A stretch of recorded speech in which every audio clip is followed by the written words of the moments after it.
Hey guys, welcome back to Code Chronicles. In the previous video, we discussed about the step-by-step guide for stock price prediction with deep learning using LSTM model. In that video, we discussed about how we can import the libraries, fetch the historical stock data, download the data and display the few rows, and then we extract closing price, normalize the data. After that, we prepare the training data from the last 60 days with each prediction, and then we split the data into 80-20 test train data, and then we build the LSTM model. After that, when we train the model, we predict the stock prices for the test data,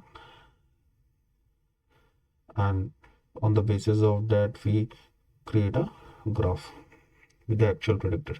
So in this video we are discussing about the hyperparameter tuning, where hyperparameter tunings, which are the settings for the machine learning model that you specify before training. Okay, how the number of layers, units and each batch size perform. Hyperparameter tuning, basically it is the process of finding the optimal combination of these settings to improve the model performance.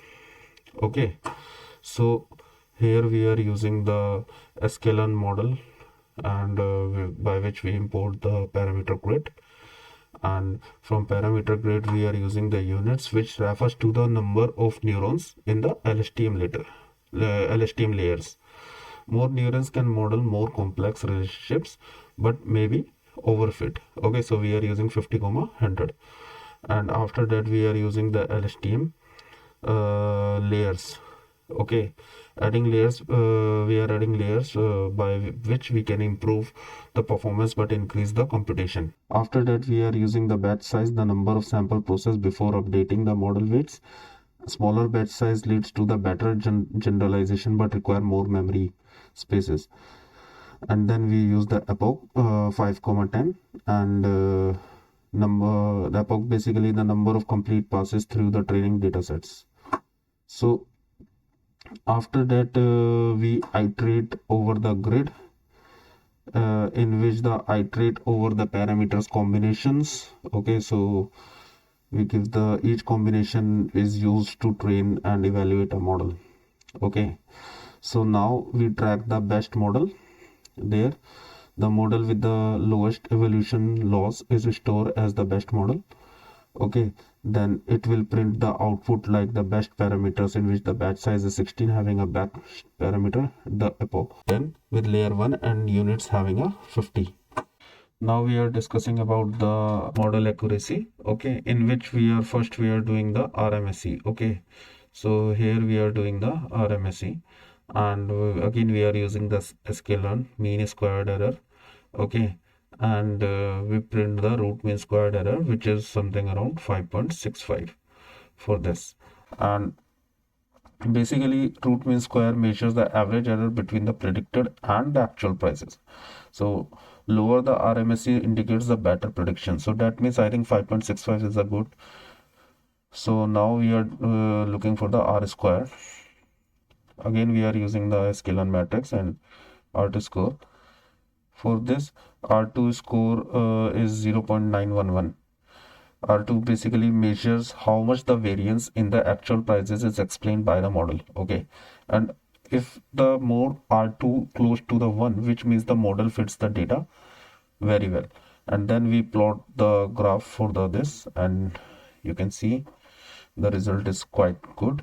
And if you want to go in detail, like, so basically RMSE is the same unit as the stock prices. For example, if the stock prices typically range from $100 to $150, and RMSE is 5.65, which is reasonable and reflects a moderate error. Okay, and if the price range is much smaller, like $10, $20, the model may require more improvement, since it is a good RMSE value for this.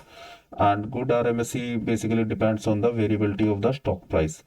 And after that, improvement strategies for the 10 to lower the $10 to $20, like increase the sequence strengths, add more data for improving the performance we can do. And also we can use the GRU or transformers, which you can see in my later videos in different projects.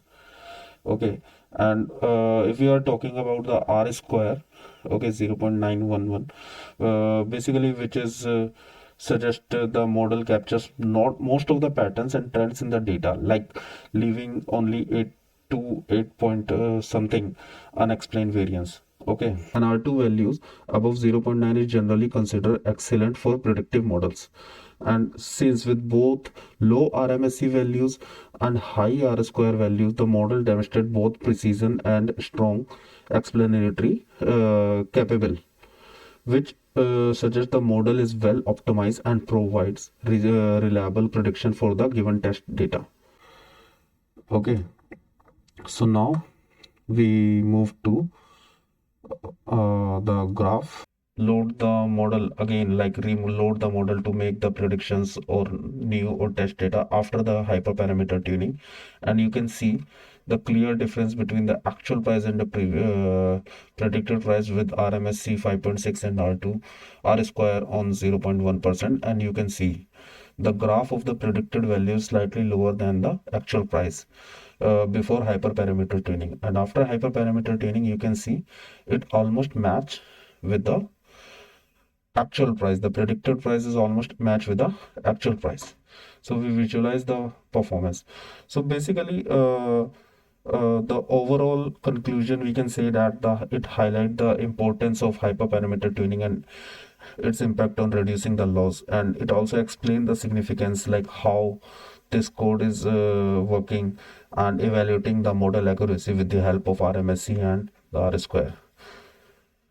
So for the future, what we can add, or we can add something like the random search, Bayesian optimization, and more features like volumes, market sentiments to improve for the predictions. Okay, so that's it for today's tutorial. We successfully tuned our model and evaluates its performance and visualize the result.